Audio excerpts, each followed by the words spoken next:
everyone, this is Suparna and welcome back to my new vlog. So thumbnail দেখে তোমরা হয়তো বুঝেই গেছো আজ আমি কোথায় বেরিয়ে পড়েছিলাম। হ্যাঁ, ফাইনালি চলে এসেছিলাম নবদ্বীপ ধাম স্টেশনে, আর সেখান থেকেই রওনা দিই মায়াপুরের উদ্দেশ্যে। স্টেশন থেকে নদী অবধি যেতে টোটোতে 20 টাকা ভাড়া নিয়েছিল।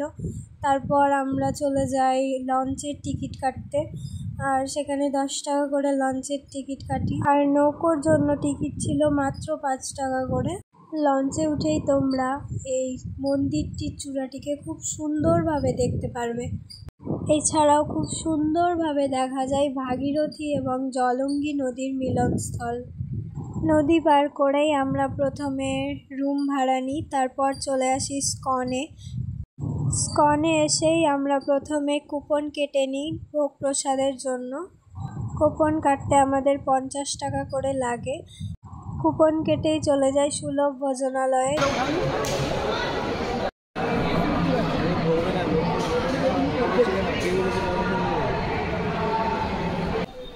ভোগ গ্রহণ করার পর কিছু কেনাকাটা করি। কেনাকাটা করে আবার আমরা রুমে চলে যাই। রুমে গিয়ে ফ্রেশ হয়ে আবার বিকেলে বেরিয়ে পড়ি গোশালার উদ্দেশ্যে। মন্দিরের পাশেই অনেকগুলি ভবন রয়েছে, যেই ভবনগুলিতে তোমরা আগে থেকে অনলাইনে রুম বুকিং করতে পারো, আর ভবনগুলিতে প্রসাদ গ্রহণের ব্যবস্থাও রয়েছে। একটি ভবন রয়েছে শ্রুতি ভবন, এই শ্রুতি ভবনের দিকেই রয়েছে এই গোশালাটি। এই গোশালাতে গরুর দুধ দিয়ে তৈরি সমস্ত রকমের আইটেম পাওয়া যাবে। গোশালা থেকে আমরা চলে আসি আবার স্কনে সন্ধ্যা আরতি দেখার জন্য, তবে মন্দিরের ভিতরে ক্যামেরা অ্যালাউ ছিল না। 2000 years later. Good morning everyone. So পরের দিন সকালে আমরা আবার স্কনে চলে আসি।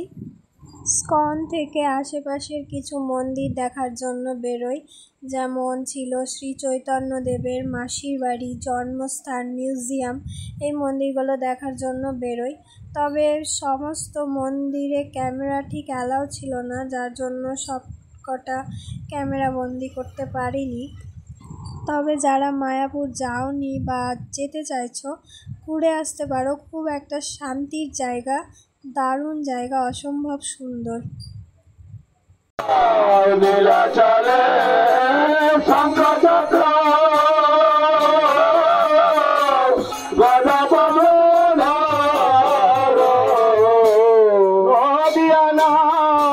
বেশ কিছু ছোট ছোট মন্দিরগুলি দেখার পর আমরা আবার চলে যাই স্কনে সন্ধ্যা আরতি দেখার জন্য।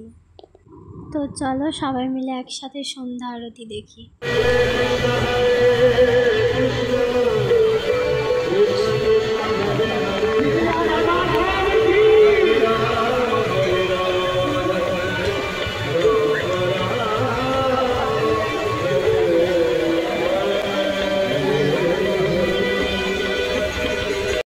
একদিন বা 2 দিনের জন্য যারা মায়াপুর যেতে চাইছো এইভাবেই যেতে পারো।